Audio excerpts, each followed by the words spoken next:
making a new video, and today I'm going to be talking about related rates, which is a topic in calculus AB as well as BC, and this is a topic that is very common. It has to do with derivatives and specifically applications of derivatives.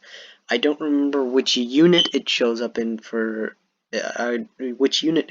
exactly, but this is one of the more simple problems that the College Board would give you if they were to give you a related rates problem.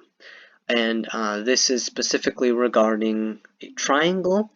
You may see this in the form of a ladder problem, or the distance between two objects, for example. So let's get right into this.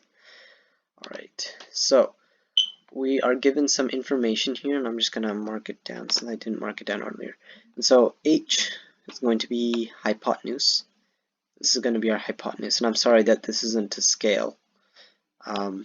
This is not to scale. This is going to be L2 right here, and we're going to have L1 right here.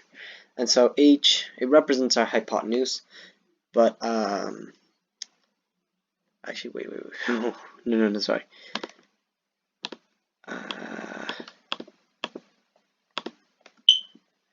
Alright, I am so sorry guys, but I wanted L1 to be this. H was supposed to represent height. I thought it meant hypotenuse. I wrote this a while back, but sorry about that. Either way, we have H over here, L1, and this is supposed to be L2. And so now that we have this, you might recognize the identity here, but that's not as important as what I will show you. So what I'd want you to do, and I'm going to give you some more information just now, right now. And so what's happening is this is a ladder here, and it has a length of L1, and you have the wall here, the ground here. And what's going on is this ladder is slipping. So it's slipping downwards, meaning basically that this point right here, where you might be able to see my cursor. If you can't, there you go. It's moving that way. That means this point in the ladder, you're going to see it slip that way. When the point here is slipping that way, the point here is slipping downwards. So basically, the ladder is slipping down the wall. That's the main point of this problem. And so it's slipping down, and we're going to assume that in both cases it's slipping down at a constant rate. And based on this, how could we find out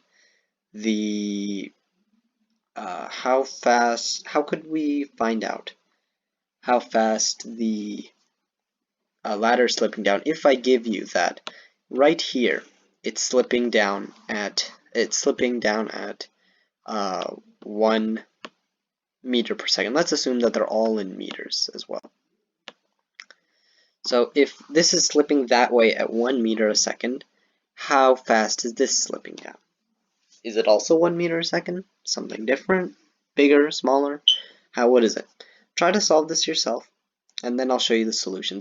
Usually related rates is one of the harder concepts in calculus, and it requires a bit more to look into. And this, by the way, is one of the easier problems, and I gave you a lot of information here, and on a real College Board exam or your teacher's exam, they may not be so merciful as to how much information they want to give you on one of these problems. So right here, we are going to look at the Pythagorean Theorem. And so we're actually going to start with the Pythagorean Theorem, and I'm assuming that you've taken a try at this. And so what is the Pythagorean Theorem? I covered this in a video before, and we got L1 squared is equal to L2 squared, which is plus H squared. So now that we have this, what does it show? Now if we plug this in, 3 squared plus 4 squared is equal to 5 squared. But this doesn't give us how fast it's going down. This is just the information at the second that we're looking at. The instantaneous position, the instantaneous length. The length of this at this second is 4. But we want to find out how fast this point is slipping down close to the ground. I'm sorry if that seemed a little bit complicated there.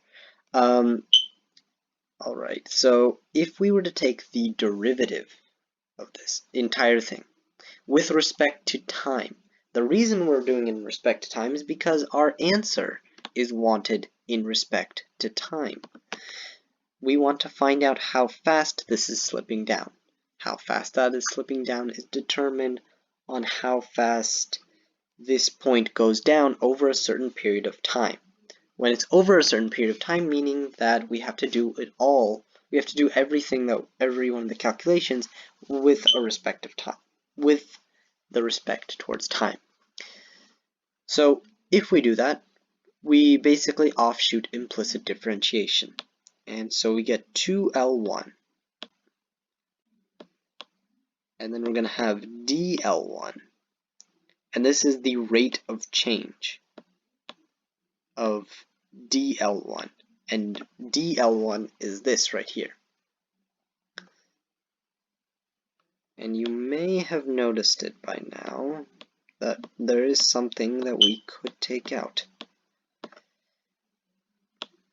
Alright, I'm just gonna, and then we also write, and I'm basically if you haven't noticed, I'm taking the derivative of this whole thing. And we get 2L2 dL2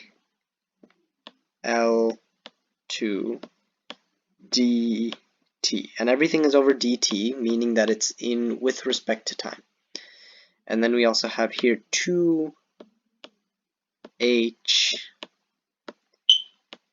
and then dh over dt. And you might be asking yourself, and especially if you've seen my separation of variables video, why don't we take out all the dt's? And that's a plausible thing to ask, but we want to find out dh over dt. Remember, I wanted to ask you about how fast it was going down at this point right here. That means we need to find out dh, the change in h, over a certain period of time. If I just solved for dh, that would just be solving for the change in h, which doesn't tell us the answer of this. So we need to solve for dh dt as a whole. This is what we're solving for. Now what you could do is you can take out all the 2's. So that's a start. We have a little less to deal with. And then what we can do, we can try to eliminate some things. We know basically all the information. We know what L1 is. It's 5 right here. dL1 over dt. Now how do you find that? And I'll come back to that in just a second. L2, I want you to think about that, by the way. L2, we know it is 4. It's given right here. dL2 dt, that's also given, 1 meter per second, and it's going that way pretty fast. And right here, h, which is given, 3, and dh over dt, which is what we're trying to find. So we know this. We know this. I'm gonna use a different color here. We know L2. We know L1. We know h. We also know dL2 over dt. But we still have 2 unknowns.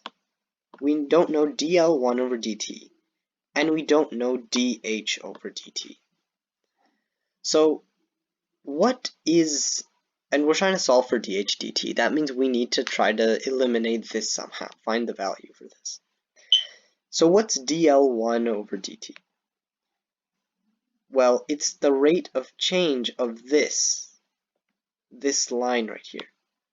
And how much does this change by? I'm sorry for the wacky line that I drew there, but how much does that change? And if you answered, it doesn't change at all. It doesn't change at all. The ladder is slipping down. It is slipping down. It's increasing over here. It's decreasing over here. But the ladder itself isn't changing. The length here, from the distance from the ground, might be changing. And the distance from this wall for this point might also be changing. But the length of the ladder never changes over time. It stays constant. And we're assuming that there's no like corrosion or anything else affecting the ladder.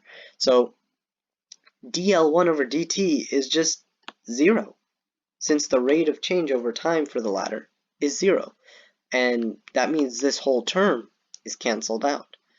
And we have L2 dl2 over dt, and then we have just this variable, and you can solve from there.